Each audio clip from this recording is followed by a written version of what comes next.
Much railway station पर गुज़िश्ता बरस जनवरी के ही महीने में BLA की जानिब से हमला किया गया था, जिसको FC बलूचिस्तान ने नाकाम बना दिया था। इस हमले की क्या तफसीलात थी, कैसे हमला हुआ था, उसको नाकाम कैसे बनाया गया और उसके बाद अब इस रेलवे स्टेशन की जो सिक्योरिटी है उसको कैसे इंश्योर किया जाता है, सर बताइएगा। मच रेलवे स्टेशन की सिग्निफिकेंस इस तरीके से भी है कि this is one of our task, जिसके अंदर हमारी जो रेलवे लाइंस आती हैं फ्रॉम कोयटा, जो ट्रेन्स आती हैं कोयटा से सिबी की तरफ और सिबी से जब टुवर्ड्स कोयटा की तरफ आती हैं,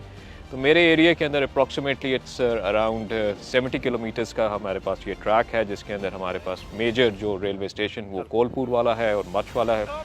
जिसकी जो प्रोटेक्शन है और जो रेलवे लाइंस हैं उनकी भी जो है प्रोटेक्शन वो हमारी ज़िम्मेदारी क्या में आती है। इसके अंदर आपने जिस तरीके से देखा है, यहाँ के ऊपर हम डेली इन ट्रेन्स की प्रोटेक्शन के पॉइंट ऑफ व्यू से हमारी BD होती है 70 किलोमीटर्स की, रेलवे स्टेशन की BDs होती हैं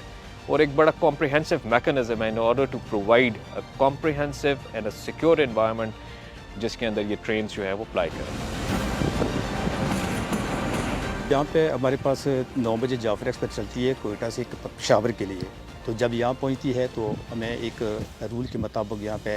एक बेल बजाई जाती है, तो ये सिक्योरिटी फोर्सेस जो है वो अलर्ट हो जाते हैं,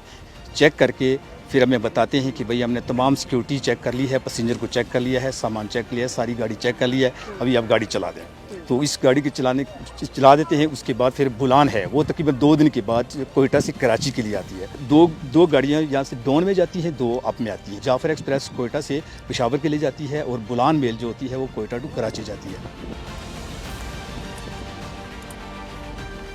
सर, जो गुज़िश्ता बरस जो हमला हुआ था वो हमला आवर कौन थे और उनके अज़ाइम क्या थे? टेररिस्ट ऑर्गेनाइजेशन है BLA, जिन्होंने बेसिकली क्लेम भी किया, जो कि इफ़ आई से कि बलूचिस्तान का सबसे बड़ा टेररिस्ट अटैक था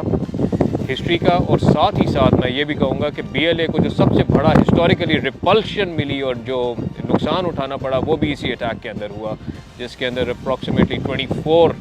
हार्डकोर टेररिस्ट इंक्लूडिंग 12 जो SPs थे, सुसाइड बॉम्बर्स जो हैं, वो न्यूट्रलाइज किए गए थे इस जगह के ऊपर। जिस जगह के ऊपर हम खड़े हुए हैं, this was one of their objective to occupy this post, और इस जगह के ऊपर भी हमने उनके 6 से 7 बंदे जो हैं वो न्यूट्रलाइज करे। पूरे अटैक के अंदर not even a single inch जो कि वो ब्रीच कर सके, and we killed their 24 hardcore terrorist. और ये पूरा एरिया सब्सिक्वेंटली हमने क्लियर किया, and within a span of 24 to 36 hours this complete Mach was back into normalcy. मच शुमाली बलूचिस्तान का वो इलाका है जहाँ पर सिक्योरिटी के साथ साथ दीगर चैलेंजेस भी मौजूद हैं। रोज़गार की बात की जाए तो यहाँ के जो मुकामी अफराद हैं वो कोयले की कान में मजदूरी करते हैं और वहाँ से रोज़गार हासिल करते हैं, और इसके अलावा यहाँ पर सेब के बागात से भी वो अपना रोज़गार हासिल करते हैं।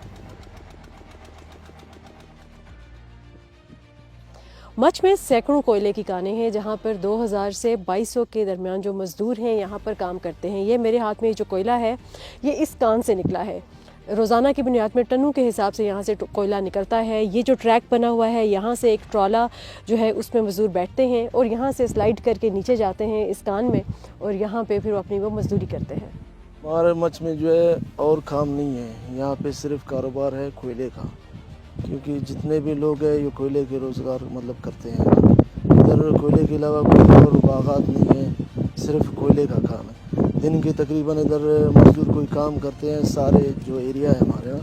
कोई 2400-2000 मजदूर हैं।